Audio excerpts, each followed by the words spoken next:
Banyak orang bertanya-tanya, apakah coronavirus tertulis di dalam Alkitab?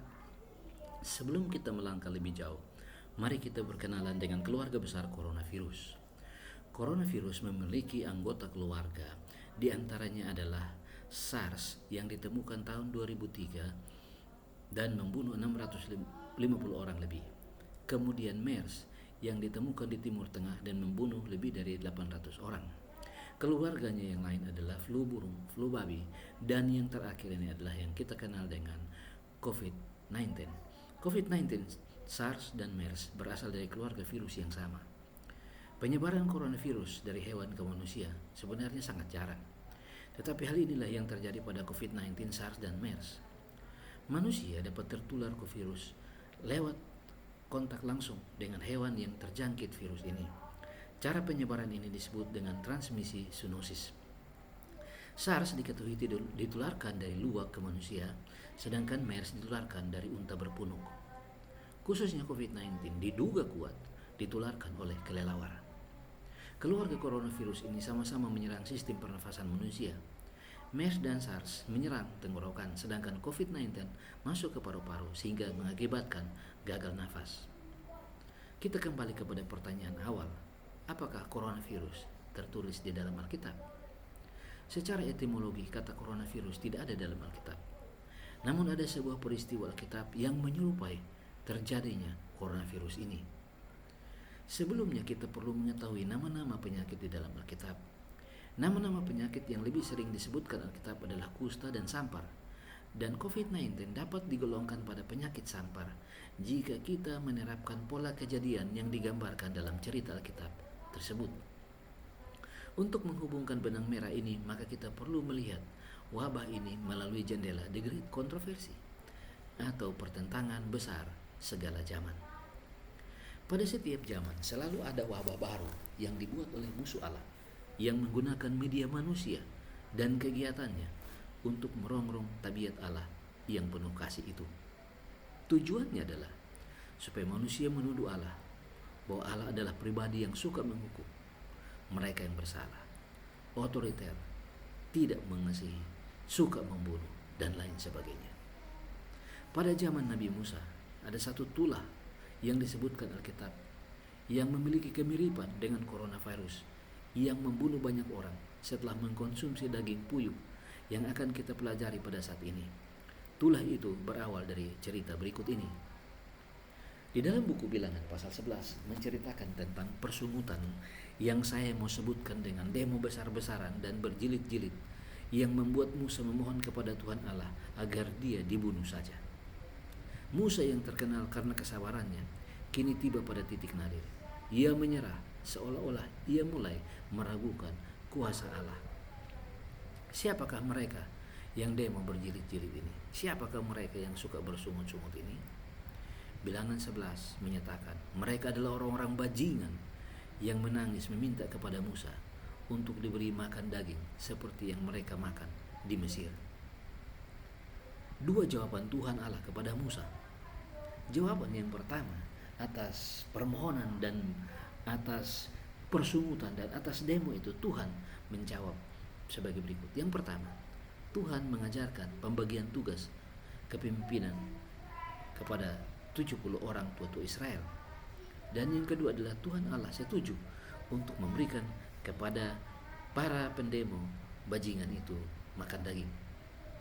Jawaban hasil persungutan tersebut atau jawaban hasil demo tersebut berubah menjadi malapetaka. Di dalam Bilangan 11 ayat 31, firman Tuhan berbunyi, lalu bertiuplah angin yang dari Tuhan asalnya. Dibawanya lah burung-burung puyuh dari sebelah laut, dan dihamparkannya ke atas tempat perkemahan dan di sekelilingnya. Kira-kira sehari perjalanan jauhnya, dan segala penjuru kira-kira 2 hasta tingginya dari atas muka bumi. Ayat 32. Lalu sepanjang hari dan sepanjang malam itu, dan sepanjang hari esoknya, bangkitlah bangsa itu mengumpulkan burung-burung puyuh itu. Setiap orang sedikit-dikitnya mengumpulkan 10 omer. Kemudian mereka menyebarkannya lebar-lebar sekeliling tempat perkemahan itu. Ada 2 hari dan 1 malam mereka gunakan untuk memungut burung puyuh itu.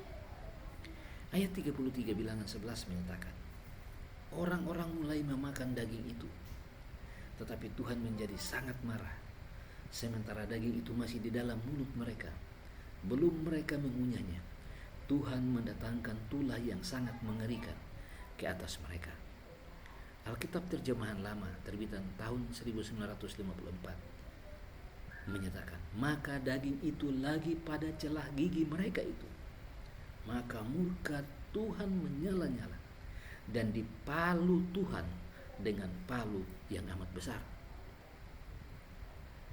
Saudara-saudara, sampai di sini kita masih dibingungkan. Apakah ada hubungan antara cerita Musa ini, burung-burung puyuh ini, dengan COVID-19? Di dalam buku Mazmur 106 ayat 15, firman Tuhan berbunyi, diberikannya kepada mereka apa yang mereka minta, dan didatangkannya penyakit paru-paru di antara mereka. Saudara-saudara, teman-teman, sahabat-sahabatku di mana saja Anda berada, sekarang kita dapat terbuka mata kita bahwa burung-burung puyuh yang diberikan kepada orang Israel itu mengakibatkan penyakit paru-paru. Ingat, COVID-19 masuk ke dalam paru-paru dan membuat gagal nafas. Dan satu-satunya ayat di dalam Alkitab yang menyebutkan bahwa permintaan orang-orang bajingan itu disetujui dan kemudian diberi penyakit paru-paru, atau yang sekarang ini kita kenal dengan nama COVID-19. Alkitab terjemahan lama menyebutkan, maka diberikannya kepada mereka itu barang yang diingininya, yaitu burung puyuh, tetapi disuruhnya bala sampar pun di antaranya. Itu sebabnya kita tadi mengatakan bahwa istilah sampar dapat dijadikan sebagai kata padanan dari COVID-19. Terjemahan lama menyebutkan sampar, sementara terjemahan baru menyebutkan penyakit paru-paru. Alkitab Bahasa Indonesia Sehari-Hari terbitan tahun 1985 menyatakan, memberi apa yang mereka minta, tetapi juga wabah penyakit yang menyerang mereka. Penyakit sampar, penyakit paru-paru, semua seperti mengarahkan kepada kontak dengan unggas, kontak dengan binatang yang ada virusnya, kemudian bisa berpindah kepada manusia dan menyebabkan kematian. Mazmur ini memberikan pesan bahwa tulah ini mirip COVID-19, masuk dan menyerang ke paru-paru sehingga mengakibatkan gagal nafas. Mazmur ini juga memberikan kepada kita hal yang kedua, bahwa kontak langsung dengan burung-burung puyuh itu menyebabkan terjangkitnya virus, terjangkitnya sampar, terjangkitnya tulah ini yang kita sebut dengan transmisi zoonosis. Mazmur ini juga memberikan bukti ketiga bahwa ketika manusia tidak dapat mengendalikan nafsu makannya, maka terjadilah sampar, terjadilah penyakit yang mematikan. COVID-19 diduga kuat ditularkan oleh kelelawar. Tulah dalam bilangan 11 ditularkan setelah mereka makan daging puyuh yang kita sebut dengan transmisi zoonosis. Apakah Tuhan Allah menyetujui permohonan manusia untuk membunuh mereka? Di dalam buku Roma 8 ayat 6 menyatakan, karena keinginan daging adalah maut, tetapi keinginan roh adalah hidup dan damai sejahtera. Jangan disalah mengerti. Yang dimaksudkan dengan keinginan daging bukan keinginan untuk makan daging. Ayat ini bukan menyatakan keinginan makan daging, tetapi keinginan akan kebutuhan jasmani manusia yang membawa kepada kematian. Kebutuhan jasmaninya hanya satu piring, diisi lebih dari satu piring, maka kemudian kelebihan itulah yang membuat manusia itu mati. Mereka yang makan burung puyuh itu melebihi kapasitas, masih ada di dalam mulut, mungkin sudah dipegang lagi, sudah dimasukkan lagi, itu sebabnya membawa kematian. Itu sebabnya dalam bilangan 11 ayat 34 mengatakan, sebab itu tempat itu dinamai Kibrotawa, karena disitulah mereka menguburkan orang-orang yang rakus. Saudara-saudara, Alkitab menyebutkan bahwa oleh karena kerakusan itulah maka orang Israel itu mati disebabkan oleh karena tulah, disebabkan oleh sampar, bahkan yang kata padanannya pada zaman modern ini adalah COVID-19. Terjemahan lama mengatakan, maka dinamainya tempat itu Kiberot Ta'awa, karena di sanalah ditanamkannya lah segala orang yang telah kedatangan ingin. Ternyata orang-orang Bilangan 11 ayat 34. Maka tempat itu dinamakan kuburan kerakusan, karena di situ keburukan orang-orang yang mati karena rakus. Cerita atau berita yang beredar di masyarakat adalah mereka yang awalnya menularkan COVID-19 adalah orang-orang yang makan makanan daging kelelawar dan binatang lainnya yang tidak biasa dimakan oleh manusia, bahkan dimakan secara mentah. Maka kemudian tertularlah mereka. Alkitab menyebutkan inilah nafsu rakus itu. Ketika bangsa Israel, notabene adalah umat Allah, menghidupkan keinginan jasmani, menghidupkan keinginan daging, dengan mengkonsumsi daging puyuh itu dengan nafsu rakus, maka terjadilah tulah atau sampar, atau kata padanannya sekarang ini adalah COVID-19. Apakah ada bukti kerakusan itu menurut Alkitab? Bilangan 11 ayat 20 bagian A menyatakan, tetapi genap sebulan lamanya sampai keluar dari dalam hidungmu dan sampai kamu muak, gelojoh, makan dengan bernafsu, sehingga makanan itu tidak masuk ke kerongkongan dan kembali ke lambung. Kemungkinan saking banyaknya masuk, sehingga daging puyuh itu mencari jalannya sendiri, sehingga ia keluar dari hidung. Apa artinya? Inilah tanda kerakusan yang sangat-sangat memalukan pada zaman itu. Orang Israel sendiri yang membuat diri mereka kena tulah, namun yang disalahkan adalah Tuhan Allah, karena dialah pemberi daging itu. Inilah yang kita sebut dengan the great controversy itu. Inilah pertentangan besar segala abad itu, pertentangan antara Tuhan dan setan. Setan di satu pihak menanamkan keinginan dan kerakusan kepada manusia, sehingga memasukkan segala sesuatu yang tidak pantas ke dalam tubuh, kemudian membunuh manusia itu sendiri. Dan ketika manusia itu mati dalam jumlah yang sangat besar, maka yang ditanyakan adalah di mana Tuhan itu ada? Apakah semua ini tertulis di dalam Alkitab? Mereka mulai mencari dan mencari, tetapi harus kita ingat bahwa segala sesuatu yang kita buat karena keinginan kita, bukan karena keinginan Tuhan. Kesimpulan daripada pembicaraan kita adalah orang-orang bajingan itu mati karena beberapa hal berikut ini. Yang pertama di dalam Bilangan 11 ayat 20 bagian B, bagian akhir. Karena kamu telah menolak Tuhan yang ada di tengah-tengah kamu. Persungutan, demo, itulah tanda-tanda bahwa orang Israel menolak Tuhan. Mereka menolak kepemimpinan Allah, artinya menolak pola hidup Allah yang menuntun mereka untuk menjadi kudus seperti yang Allah adalah kudus. Sesungguhnya Tuhan Allah ingin membagikan kekudusannya kepada umatnya, tetapi umatnya menolak kekudusan itu karena dia mau menghidupkan kehidupannya yang lama. Menolak Tuhan artinya menolak penyembuhan. Menolak Tuhan artinya menolak keselamatan. Menolak Tuhan artinya menolak kehidupan yang kekal. Bilangan 11 ayat 4 menyebutkan orang-orang bajingan yang ada di antara mereka kemasukan nafsu rakus. Saudara-saudara, setelah Tuhan tidak ada di tengah-tengah kita, tentu yang muncul adalah sifat manusianya, dan sifat manusia yang akan menuntun kepada kematian itu adalah kerakusan. Masih ingat akan kejatuhan manusia yang pertama? Bukan kerakusan, tapi keinginan mata untuk makan karena dia tertarik dengan buah yang sangat menarik. Saudara, makanan menjadi salah satu pemicu kematian. Makanan menjadi salah satu pemicu perlawanan kepada Allah. Itu sebabnya mereka kena tulah karena rakus. Mereka kena sampar, mereka kena COVID-19 karena makan binatang yang membawa virus. Bilangan 11 ayat 5. Kita teringat akan ikan yang kita makan di Mesir.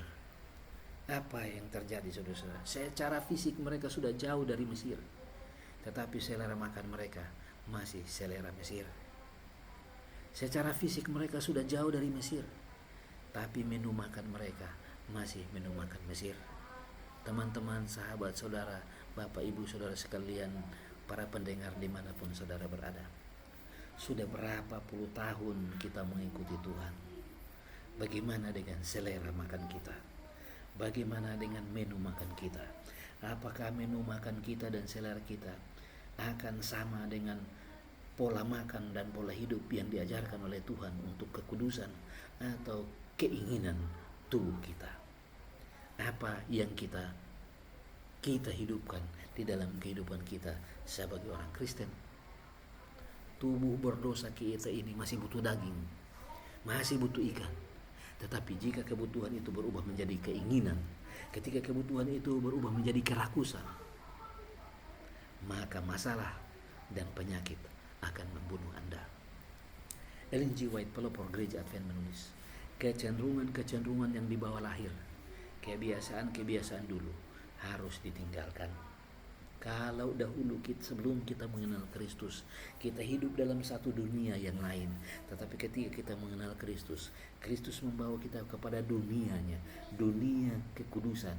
Itu sebabnya kebiasaan lama kita itu harus ditinggalkan supaya kita bisa hidup bersama dengan Tuhan seperti hidup penuh kekudusan. Mereka sudah menjadi orang merdeka, tapi mereka rela mau menjadi hamba di Mesir karena perut mereka. Hanya karena keinginan daging dan selera makan, mereka boleh senang menjadi hamba. Alkitab menyatakan, kalau kita tunduk kepada dosa, kita akan menjadi hamba dosa. Sesungguhnya kita sudah dimerdekakan, tetapi kalau kita masih memiliki selera makan yang lama, menu makan yang lama, menu makan yang masih di Mesir, maka kita belum merdeka di dalam Tuhan. Itu sebabnya Tuhan memanggil kita supaya kita hidup kudus dan merdeka di dalam Yesus. Panggilannya kepada kita adalah Yeremia 3 ayat 22. Kembalilah hai anak-anak yang murtad, aku akan menyembuhkan engkau. Saudara-saudaraku, sahabat dan teman pendengar dimanapun, kalau kita bersalah hari ini, kalau kita melanggar hari ini, kalau kita masih memanjakan selera makan kita, kalau kita masih memanjakan menu makan kita yang lama, Tuhan memanggil kita, anak-anakku, marilah, kembalilah, aku akan menyembuhkan engkau. Mungkin kita sakit oleh karena kita melanggar hukum alam, melanggar hukum kesehatan, makan terlalu banyak, makan bukan karena kebutuhan tapi keinginan. Tuhan katakan, kembalilah, aku akan menyembuhkan engkau. Keluaran 15 ayat 26 bagian akhir, sebab akulah Tuhan yang menyembuhkan engkau. Kalau engkau menerima aku, hidup seperti aku, maka aku akan menyembuhkan engkau.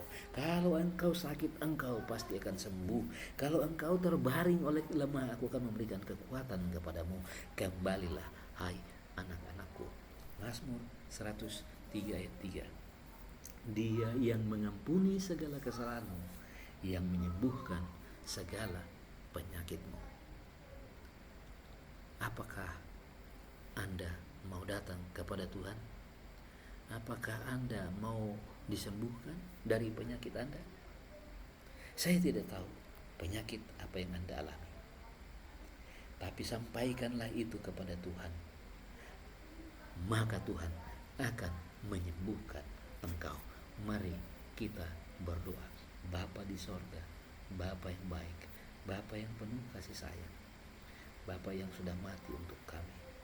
Sekarang kami tahu bahwa karena keinginan kami, karena kerakusan kami kontak dengan binatang, akhirnya kami tertular sampah, tertular penyakit paru-paru, tertular COVID-19.